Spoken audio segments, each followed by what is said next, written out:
नमस्कार, स्वागत है आप सभी का हमारे इस खास कार्यक्रम यंग टैलेंट में और मैं हूं हिया अनेजा आपके साथ। कहते हैं कोई भी सपना जादू से हकीकत नहीं बनता, बल्कि उसके लिए कड़ी मेहनत और दृढ़ संकल्प की जरूरत होती है। हमारे इस प्रोग्राम के जरिए कोशिश है जम्मू कश्मीर के ऐसे युवाओं से आपकी मुलाकात कराएं जिन्होंने जम्मू कश्मीर का नाम रोशन किया है। आज हमारे साथ एक मेहमान जो है मौजूद हैं, जिनका नाम है सहज सबरवाल, जो कि बहुत सारे किरदार निभा रहे हैं। वो एक सोशल मीडिया इन्फ्लुएंसर भी हैं, कंटेंट राइटर भी हैं, पढ़ाई भी कर रहे हैं और बस 21 की उम्र में उन्होंने 3 किताबें भी लिख दी हैं। सहज, स्वागत है आपका हमारे इस खास प्रोग्राम में। सहज, सबसे पहले तो मैं चाहूंगी हमारे दर्शकों को आपकी कहानी बताएं, क्योंकि इतनी कम उम्र में आपने काफी कुछ अचीव कर लिया है, तो उसके बारे में बताएं कि इस जिंदगी में आप बहुत सारे किरदार निभा रहे हैं। आपके सफर के बारे में हमारे दर्शकों को बताएं। हाँ जी, मेरा नाम सहज सबरवाल है और मैं जम्मू सिटी से ही हूँ और मैं अभी एरोनॉटिकल इंजीनियरिंग कर रहा हूँ as A final year student. वो मैं तमिलनाडु से कर रहा हूँ। तो जो राइटिंग वगैरह है, मेरा बचपन से पैशन था। मैं बचपन से चाहता था कि कुछ ऐसा काम करूँ जो कोई भी नहीं कर रहा है पूरे देश में। तो मैंने 7th क्लास से लिखना स्टार्ट किया था। तो 17 की एज में मैंने अपनी पहली बुक पब्लिश की थी, जिसका नाम है पोइम्स बाय सहज सबरवाल। तो ये बुक आप देख सकते हो, जैसे ये पोइम्स बाय सहज सबरवाल मैंने 17 की एज में पब्लिश कर दी थी।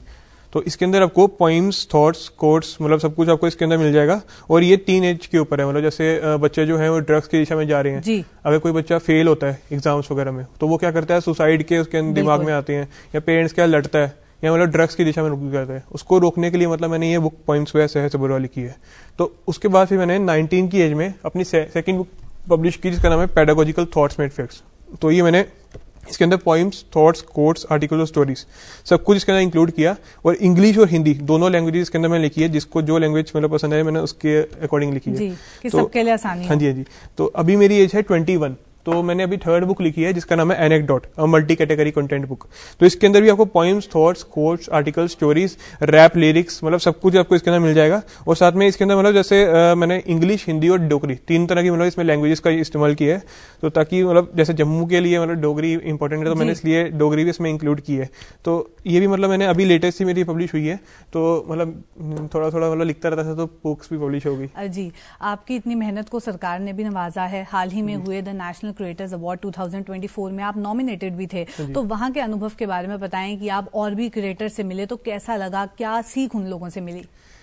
जैसे ये मेरे लिए जिंदगी का सबसे बड़ा इवेंट था, क्योंकि आज तक मैंने जितने भी इवेंट्स किए हूँ, यहाँ तो लोकल होते हैं या स्टेट लेवल के होते हैं, लेकिन इस बार जो था ये नेशनल लेवल का और गवर्नमेंट स्पॉन्सर्ड। मेरे को पहली बार ऐसा हुआ कि जैसे गवर्नमेंट हमें टिकट्स वगैरह भी प्रोवाइड कर रही है, सब कुछ उन्होंने प्रोवाइड किया। ठीक है, हमें मेरे को बस ईमेल वगैरह आया कि आपका सिलेक्शन हो गया, तो आप यहाँ पे आ सकते हैं। तो मैंने बोला ठीक है। मैंने इन्विटेशन मैंने जैसे ही देखा कि मोदी जी आ रहे हैं, मैंने उसी टाइम एक्सेप्ट कर लिया, क्योंकि नरेंद्र मोदी जी को मैंने पहली बार इतने पास से देखा।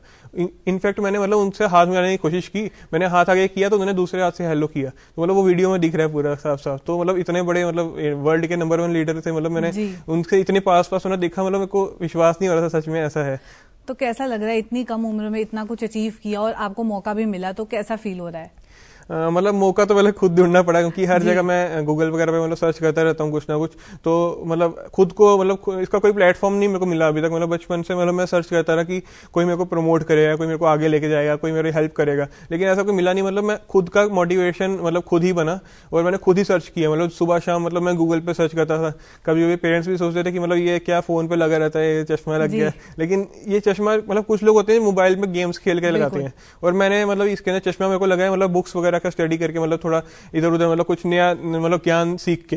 तो ये चीज है कि मोबाइल जो होता है वो दोनों चीजों में अच्छा रहता है। हम नेगेटिव भी जा सकते हैं और पॉजिटिव भी जा सकते हैं। वो हमारे माइंडसेट पर डिपेंड करता है कि हम कैसे जाते हैं। तो बचपन से आपको पढ़ाई का बहुत शौक था, आप रीडिंग ज्यादा करते थे बचपन से? नहीं, रीडिंग में इतना शौक नहीं था मेरा, पर लिखने का शौक था। लिखने का शौक था, लेकिन पढ़ने का नहीं था। मैं एज ए एवरेज स्टूडेंट ही रहा हूँ। कोई ऐसा नहीं बोल सकता कि मैं राइटर हूँ तो मैं टॉपर हूँ क्लास का। लेकिन जैसे टीचर्स भी बोलते थे कि क्या तू क्या कर रहा है, इससे कुछ भी नहीं होगा, इसमें आगे स्कोप नहीं है, तू इसमें आगे नहीं बढ़ सकता, इसमें तेरे को पैसा नहीं कमा सकता, इसको प्रोफेशन नहीं बना सकता। तो एज ए पैशन ही है मेरा बुक राइटिंग और पब्लिशिंग। लेकिन इसके साथ साथ ही मैंने इसको इतना ज्यादा इसको प्रमोट किया अपने खुद लेवल पे, और मैंने आज तक 1 रुपया भी खर्च नहीं किया प्रमोशन के ऊपर। Totally organic. खुद मैंने सर्च किया कि कैसे हम इसको प्रमोट कर सकते हैं। मैंने हर एक बुक फेयर्स में भी इसको रखवाने की कोशिश की। अभी वर्ल्ड बुक फेयर हुआ था दिल्ली में, तो मैंने वहां पे भी अपनी बुक एनेक्डोट को रखवाया। तो उस पर रिस्पॉन्स अच्छा आया। वहां पे लाखों करोड़ों लोग वहां पे देखने आ रहे थे। तो वहां मेरी बुक के ऊपर नजर भी पड़ी, लोग रीड भी कर रहे थे। तो मैं भी वहां पे गया था, विजिट किया, तो लोगों का रिस्पॉन्स बहुत अच्छा था। और जब मैंने उनको बताया कि मैंने इतनी यंग एज में लिखा है तो मतलब उन्होंने ऑन स्पॉट मेरे को बोला कि आप अपना ऑटोग्राफ भी दो बुक के ऊपर, और मैंने साइंड कॉपी उनको दी। जी बिल्कुल, आपकी किताबों के बारे में भी बात करेंगे, पर उससे पहले सोशल मीडिया को लेके, क्योंकि आप सोशल मीडिया इन्फ्लुएंसर भी हैं, कंटेंट क्रिएटर भी हैं, मोटिवेशनल स्पीकर भी हैं, और आपने खुद कहा कि जैसे आपको बचपन में जब आप बुक्स लिख रहे थे तो आपको कुछ खास मोटिवेशन लोगों की ओर से नहीं मिली, उल्टा लोगों ने आपको रोका इस चीज के लिए। तो मैं यही जानना चाहूंगी कि जहां इस समय सोशल मीडिया की वजह से शायद लोग डिस्ट्रैक्टेड भी हैं, जितना यूथ है वो शायद थोड़ा सा डिस्ट्रैक्टेड है, अपनी पढ़ाई को छोड़ के फोन पे ज्यादा टाइम स्पेंड कर रहा है, वहीं आपने भी ये किया, पर आपने उसे अपने फायदे के लिए इस्तेमाल किया। और ये भी आप कह सकते हैं कि इस समय शायद कंपटीशन उतना ज्यादा नहीं है, बस डिस्ट्रैक्शन बहुत ज्यादा है, लोग डिस्ट्रैक्ट हो जाते हैं। अगर सही से हम फोकस करें तो हम क्या कुछ अचीव नहीं कर सकते। तो इसको लेके आप क्या सोचते हैं? मतलब जैसे फोन का इस्तेमाल करते हैं तो जैसे कुछ लोग होते हैं गेम्स वगैरह के ऊपर इस्तेमाल कर रहे हैं। मैं बचपन से मतलब मेरा जैसे बच्चे वगैरह क्या करते हैं, वो जैसे प्ले स्टेशन वगैरह कोई गेम्स वगैरह खरीदनी है, ठीक है, उसके लिए पेरेंट्स से पैसे वगैरह मांगते हैं। तो मैंने बचपन से जो मेरे को पॉकेट मनी मिली मैंने उसको कलेक्ट किया और मैंने उसको सेव किया, ठीक है। उसके बाद फिर मैंने उसको अपनी बुक्स के ऊपर पब्लिश करने के लिए मतलब मैंने उसको लगाया। तो मतलब जैसे मेरी पहले पॉइंट्स वगैरह मतलब मैं सबमिट करता था हर एक न्यूज़पेपर पे, लेकिन कभी सिलेक्शन नहीं होती थी। तो फिर धीरे धीरे करके एक मेरी पहली पोइम है मदर के ऊपर एक पोइम आई थी, तो वो मेरी पब्लिश हो गई। तो उसके वो न्यूज़पेपर पे आई तो मेरे को उससे थोड़ा मोटिवेशन मिला। फिर उसके थोड़ी देर के बाद अगले संडे पे मतलब संडे न्यूज़पेपर पे तो वहां पे मेरी दूसरी poem I nothing much from minors. तो वो मैंने टीनेजर्स के ऊपर ही लिखी थी, जैसे वो कैसे उनकी क्या फीलिंग होती है, कैसे सोचते हैं। तो मैं भी टीनेजर ही था। तो उसके बाद फिर मतलब मेरे को थोड़ा और मोटिवेशन मिला। तो धीरे धीरे करके मेरी जो पोइम्स है वो गूगल के ऊपर भी सर्च होने लग गई, मतलब वहां पे आने लग गई। तो उससे क्या हुआ, मेरे को एक पब्लिशर ने कॉन्टेक्ट किया कि आपका कंटेंट काफी अच्छा है। तो मेरी पहली बुक के लिए पोइम्स पे सहज सभरवाल उन्होंने मेरे को बोला कि हम पब्लिश करना चाहेंगे। मैंने बोला ठीक है आप कर दो। तो मतलब पहली बुक मेरी पब्लिश होगी टोटली फ्री ऑफ कॉस्ट। तो उसके बाद सेकंड बुक जो है मैंने सेल्फ पब्लिश की, मतलब उसके अंदर मतलब मैंने पब्लिशर को खुद कॉन्टेक्ट किया, उसको एडिटिंग वगैरह मतलब किया, सब कुछ मतलब खुद ही मैंने फोकस किया सारा, मतलब मेरे बिना तो कर नहीं सकते थे। तो मैंने सारा इसको मतलब किस टाइप का लेना अपना आइडिया पूरा दिया, फॉर्मेटिंग वगैरह की। तो मतलब सब कुछ करने के बाद तो फिर बुक पब्लिश होती है। तो 2-3 साल लग गए, मतलब इसके अंदर लंबा प्रोसेस होता है और काफी डिफिकल्ट भी है, काफी कॉम्प्लेक्स है। और उसके बाद लोगों को जब ये हो जाए ना कि डिमोटिवेशन हो जाए कि मतलब इसके बाद कुछ होने वाला नहीं है, ये बिकने वाली नहीं है, तो बंदा नहीं कर सकता। लेकिन मेरी पहली बुक इतनी अच्छी नहीं चली थी, उसके बाद फिर भी मैंने डिमोटिवेट नहीं हुआ। मैंने फिर भी मेहनत की, इतनी मेहनत की कि मतलब सेकंड बुक का मैंने इससे अच्छा रिस्पॉन्स आ गया उस पर, ठीक है। उसके सेकंड बुक पे मैंने उसके भी इतना खास रिस्पॉन्स नहीं था। तो मेरी सेकंड बुक जो है वर्ल्ड रिकॉर्ड उसके मतलब नाम है। उसके अंदर इसका टाइटल जो था most number of times author used his own name in his book. मतलब इसका क्या मीनिंग है कि मतलब जैसे मैंने हर एक मेरी जो राइटिंग है ना, जैसे कोट्स वगैरह हो गई या राइटिंग हो गई, उसके मैंने हर एक कोट के नीचे अपना नाम फुल नेम सहज सभरवाल लिख दिया। तो लोग समझ रहे थे पागल है, अपना प्रमोशन कर रहा है, इसको पता नहीं है कैसे करते हैं। लेकिन उनको ये नहीं पता था कि मैंने इसके पीछे एक मतलब काफी ज्यादा गहरी सोच थी कि मैंने ऐसा इसलिए किया ताकि थोड़ा अलग लगे। और अलग रखने का क्या इसका मकसद था कि मतलब मैं वर्ल्ड रिकॉर्ड के लिए मैंने अप्लाई किया, इंडिया बुक ऑफ रिकॉर्ड्स में अप्लाई किया, सिलेक्शन हो गया। और उसके बाद दिल्ली बुक ऑफ रिकॉर्ड्स में अप्लाई किया, उसमें भी मतलब मेरे को रिकॉर्ड है, मैं वर्ल्ड रिकॉर्ड होल्डर हूँ। तो ये कैसे हुआ कि मतलब मैंने अपने आप को मतलब खुद मोटिवेट किया, क्योंकि लोग तो डिमोटिवेट करने में लगे रहेंगे। और जब तक आप खुद को मतलब इतना टाइम नहीं ना दोगे, कोई आपको टाइम नहीं देगा। जी वो बात है। आपकी बुक्स के बारे में सुन के लग रहा है काफी इंटरेस्टिंग होने वाली है। तो बुक्स के बारे में बात करते हैं। इंस्पिरेशन कहाँ से मिली इन किताबों को लेके कि कैसे आपने लिखा? जैसे आपने खुद बताया कि यूथ को लेके जो इश्यूज थे, जब आप खुद टीनेजर थे तो आपने उन बारे में पोएम्स लिखनी शुरू की, अपनी मदर को लेके आपने पोएम्स लिखनी शुरू की। तो मैं चाहूंगी आप हमारे दर्शकों को बताएं इन बुक्स के बारे में कि प्रेरणा कहाँ से मिली, और हर एक बुक के बारे में थोड़ी सी अगर आप जानकारी हमारे दर्शकों को दें। जी जरूर। तो मतलब जैसे लोग जो है वो मतलब आपको कभी भी आगे नहीं बढ़ने नहीं देंगे। आप कुछ भी अच्छा काम करोगे, लोग आपकी मतलब टांग खींचेंगे, आपको कुछ मतलब आगे बढ़ने नहीं देंगे। और ये आपको जितनी छोटी एज में पता चल जाए उतनी बड़ी बात है। क्योंकि लोग क्या करते हैं, जैसे अगर ये बुक जो है मैंने 30-40 एज के अंदर पब्लिश की होती तो इतना नाम नहीं होता, मेरे को कोई सपोर्ट भी नहीं करता, कुछ भी नहीं होता। अभी भी सपोर्ट इतना खास नहीं है, क्योंकि मैं कुछ ऐसा भी है कि मतलब जो मतलब बड़े लोग हैं, जो मतलब सीनियर वगैरह हैं, वो भी मतलब मेरे से थोड़ा ऐसे सच बोलूं तो मतलब जेलस टाइप होते हैं कि हम इतनी एज तक नहीं इतना कुछ कर पाए, इतना प्रमोट नहीं हो पाए। और ये बंदा जो है ये 17 की एज में, 19 की एज में, 21 की एज में मतलब इतना प्रमोट हो गया है। सारे लोग इसको बुला रहे हैं, सारे लीडर्स बुला रहे हैं, सारे जो IAS KS ऑफिसर हैं इसको अप्रिशिएट कर रहे हैं, DC डिफकॉम मतलब इसको बुला रहे हैं, इसको इतना मतलब ऐसे कर रहे हैं, इसको मोटिवेट कर रहे हैं। तो ऐसा क्यों हुआ कि मतलब मैंने छोटी एज में मतलब बड़ी चीज कर ली। तो मतलब अब लोग जलेंगे, लेकिन आपको उससे भी डिमोटिवेट नहीं होना, आपको उसको एज ए पॉजिटिव थिंग लेके चलना है। तो जैसे अब मैंने देखा कि मतलब मैं अपनी खुद की मतलब जो स्ट्रगल है, मेरी खुद की जो फेलियर्स, मेरे को काफी बार फेल हुआ मैं, मतलब बोल सकते हो इतना मेरा स्ट्रगलिंग रनिंग वाला लाइफ रही है। मतलब मैंने जैसे ट्यूशन सुबह से लेकर शाम तक ट्यूशन चलती रहती थी, सुबह 4 बजे ट्यूशन स्टार्ट होती थी, तो मैं रोज मतलब ट्यूशन जाता था, फिर उसके ट्यूशन के बाद स्कूल होता था, फिर स्कूल के बाद फिर आगे वापस शाम को वापस ट्यूशन, मतलब पूरे दिन ट्यूशन में रहता था। और जब फ्री टाइम मिलता था मैं अपनी राइटिंग वगैरह हर एक दिन का एक कोट में सोशल मीडिया पर पब्लिश करता था। तो उससे क्या हुआ, मेरा थोड़ा कंटेंट क्रिएट हो गया और उसी कंटेंट को मैंने यूज करके अपनी बुक्स में मतलब पब्लिश कर दिया जी। तो मैं चाहूंगी आप कुछ पोएम्स अपनी जो हैं हमारे दर्शकों को सुनाएं। हाँ जी जरूर। तो सबसे पहले मेरी जो 17 की पब्लिश की थी मैंने ये बुक, इसके अंदर से मैं आपको वही वाली पोइम सुनाता हूँ जो मेरी मतलब सबसे ज्यादा इसको हमारा जो है स्कोप मिला, जो मदर के ऊपर मैंने पोइम लिखी थी। मदर्स डे वाले दिन मैंने अपनी मम्मा को गिफ्ट की थी पोइम। तो काफी स्पेशल ये है। हाँ जी काफी स्पेशल है, तभी मैं यही सुनाना चाहूंगा जी। Mother, you are my pain curing, you are my thoughts hearing, you are my progress rising. That's why soul of mine is good. I am trying to be good. Don't worry, I am like developing wood. Your eyes only on me stood. That's why soul of mine is good. Whenever I am being scolded, you are always advising me to keep hold and not to lose hope on being scolded. That's why soul of mine is good. I am trying to do my best I could, but you are behind me and walks to the extent you should. Without your help, I was not able to stood. That's why soul of mine is good. You are that person who blessed me like a tractor. You are my benefactor and don't let me lose hope. That's why soul of mine is good. To score the highest marks and to get good remarks, you always advise me to do my best. And after that take some time to rest. That's why soul of mine is good. Thank you. जी, काफी ये दिल को छू लेने वाली है और हर एक जो मदर है, हर एक माँ है, उनको ये डेफिनेटली पसंद आएगी। बाकी बुक्स के बारे में भी बात करते हैं। एनेक्डोट के बारे में मैं चाहूंगी आप दर्शकों को बताएं, क्योंकि आपने खुद पब्लिश की है, कोई पब्लिशर के पास आप नहीं गए और खुद इसका पूरा प्रोसेस आपने किया, डिजाइनिंग से लेकर लिखने से लेकर हर एक जो स्टेप इन्वॉल्व होता है। तो मैं चाहूंगी इसमें से भी अगर आप हमारे दर्शकों को कुछ सुनाएं। हाँ जी, जैसे मैंने पहली बुक के अंदर मैं थोड़ा सीखा मैंने कि मतलब कैसे इसका क्या कवर वगैरह कैसे करते हैं वो लोग। सेकंड बुक मैंने सेल्फ पब्लिश करवाई, तो मतलब उन्होंने पब्लिश जब की तो मैंने देखा कि मतलब कैसे लोग करते हैं, उसको सीखा खुद। तो उसके बाद थर्ड बुक जो है मैंने खुद मतलब इसके अंदर सारा एडिटिंग वगैरह का मतलब सारा फोकस किया और सारे फॉर्मेटिंग भी मतलब खुद ही मतलब इसके अंदर फोकस करवाया और साथ में बाकी कंटेंट कैसे लगवाना है, कैसे इसके अंदर कैसे मतलब आगे पीछे करना है कंटेंट को, और कैसे लोगों को पसंद क्या चीज आती है, तो और मेरा क्या दिखाने का मकसद है, तो वो सब चीज मैंने इसके अंदर फोकस की। तो मैं आपको इसके अंदर से भी मतलब कोई एक अच्छे से मतलब आपको राइटिंग सुना देता हूँ जी। जैसे today is the only day, wherever you reach today, whatever you teach today, forever will be your tomorrow's yesterday. Today is the only day, it's your choice, you rest, explore और play.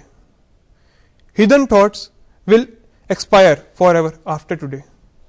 Expressed thoughts will only play your footsteps the next day. You can't even say how long you will live today. Don't be egoistic that tomorrow is also your today's day. It's neither your good nor bad, whether you are provided a bonus day. Life may change some people today. Some people might think to change life one day. One day might exist or not. At least don't waste the most plausible day, that is today. काफी बढ़िया लिखते हैं आप। और तीसरी किताब को लेके भी बात कर लेते हैं, क्योंकि इसका जो हेडिंग आप कह सकते हैं, जो टाइटल है वो काफी ज्यादा इंटरेस्टिंग है। तो इसकी प्रेरणा कहाँ से आई आपको, और इसमें से भी कोई फैक्ट्स अगर आप सुनाएं। ये जैसा कि मैंने आपको बताया, पेडागोजिकल थॉट्स मेड फैक्ट्स, ये मैंने 19 की एज में पब्लिश की थी बुक। तो इसके अंदर पेडागोजिकल, सबसे पहले मैं आपको इसका मीनिंग बताना चाहूंगा। पेडागोजिकल का मीनिंग होता है कुछ टीच कर रहे हैं, किसी को कुछ सिखा रहे हैं। तो उसके ऊपर मैंने उसके जो थॉट्स हैं उसको मैंने इतना मतलब इसको इस टाइप से मतलब अपने इसको शोकेस किया है कि ये फैक्ट के अंदर मतलब आपको शोकेस हो रहे हैं। तो इसके अंदर से मैं आपको कोई एक पोइम सुना देता हूँ। इसके अंदर जैसे मैं आपको बताया, इसमें poems, thoughts, quotes, articles, stories सब कुछ इसके अंदर इंक्लूडेड है। तो मैं इसके अंदर से आपको एक अच्छी सी मतलब आपको एक पोइम सुना देता हूँ। ये पेरेंट्स के ऊपर पोइम है जी। Only they are mine, my parents, when everyone is there concerned with their own lives, only they are here with me, not concerned about themselves, but with my life only. When everyone is against me, only they are with me. And as they believe me and know me well, are enough against any number of people dead set against me, and also prove me, transforming all people to be in favor of me.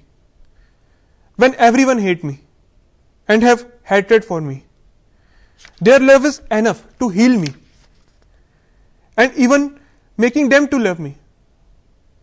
When everyone fires on me with their weapons, they emerges as a magical invisible shield, not worried about themselves, but safeguarding me only. When everyone break my heart and I am just about to die, they become my heartline and blessing me to live cheerful long life. When everyone make fun of me, which discourages me, they improve and motivate me and tell me my drawbacks, which everyone notices but enjoys seeing as their source of laugh and enjoyment.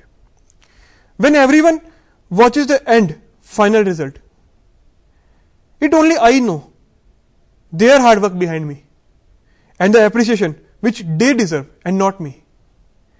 Who am I? I am just a new one. They are experienced, but no one can imagine how will I emerge in future.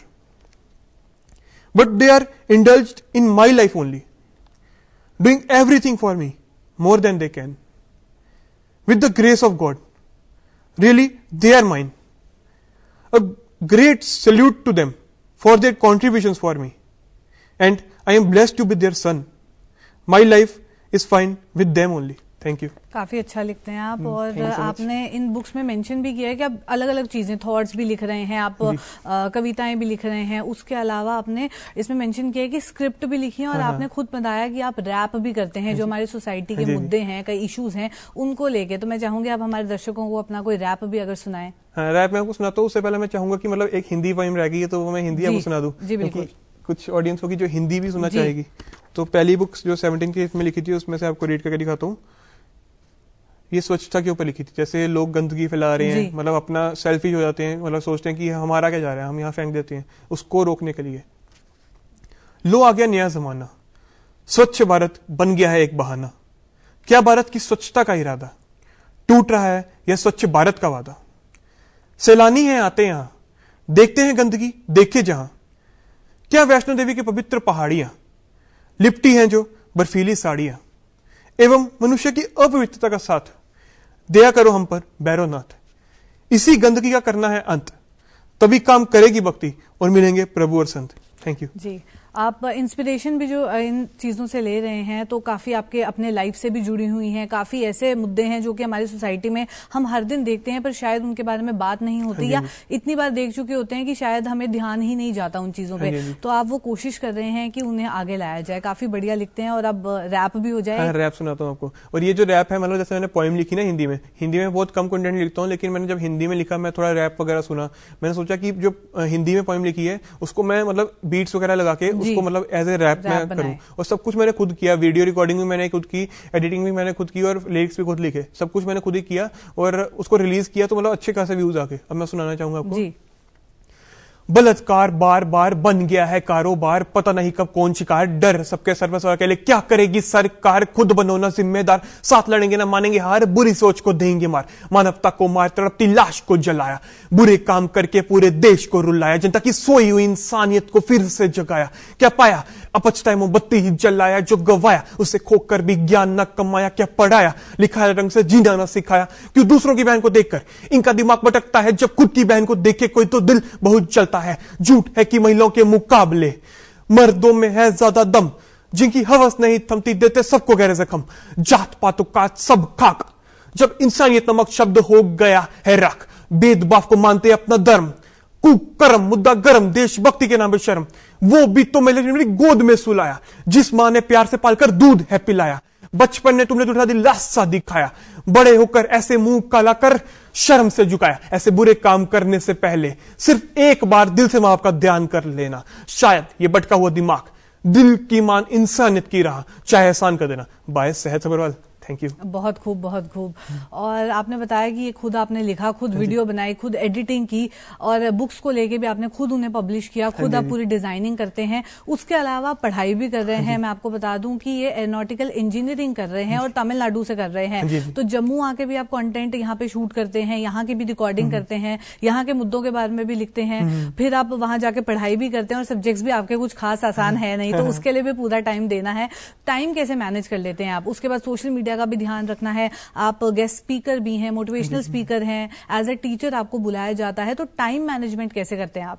मतलब time management तो खुद ही आना चाहिए। अभी तो मतलब मैं ज़्यादातर टाइम पे पहुंच नहीं पाता हूँ, लेकिन फिर भी मैं ट्राई करता हूँ अपना बेस्ट। लेकिन जैसे होता है कि हम सब कुछ कर सकते हैं, मतलब ऐसा नहीं है कि हम कोई एक चीज़ के ऊपर फोकस करें।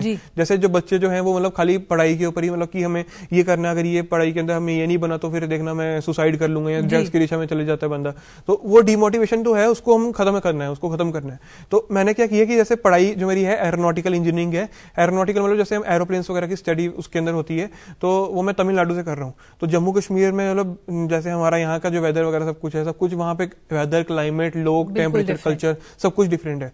तो उसके साथ भी मैनेज करना मैंने सीखा, क्योंकि पहले बहुत डिफिकल्ट होता है कि मतलब उन लोगों के बीच में हमें ऐसे रहना। तो वहाँ मैंने तमिल वगैरह थोड़ी सीखी, उसके बाद फिर उनसे बात करना सीखा थोड़ा थोड़ा। तो वहाँ पे मतलब उनके कैसे वो पढ़ाते हैं, कैसे वो रहते हैं, मतलब हर जहाँ भी आप जाओ आपको वैसे अडेप्ट करना आना चाहिए। तो वो चीज़ मैंने खुद सीखी।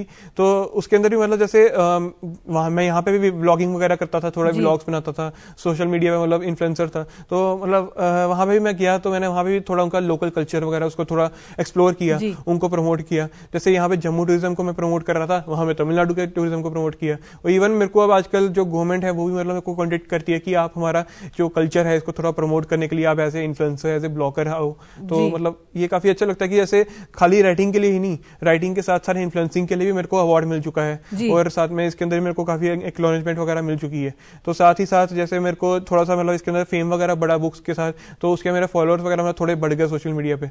तो मेरी ओवरऑल मेरी 1 मिलियन के अराउंड रीच हो गई। तो उससे क्या हुआ कि मेरे को थोड़े ब्रांड्स वगैरह ने बोला कि आप हमारा ब्रांड प्रमोट करो। तो वो प्रमोट करने से मतलब मेरे को क्या हुआ, और ब्रांड्स आए।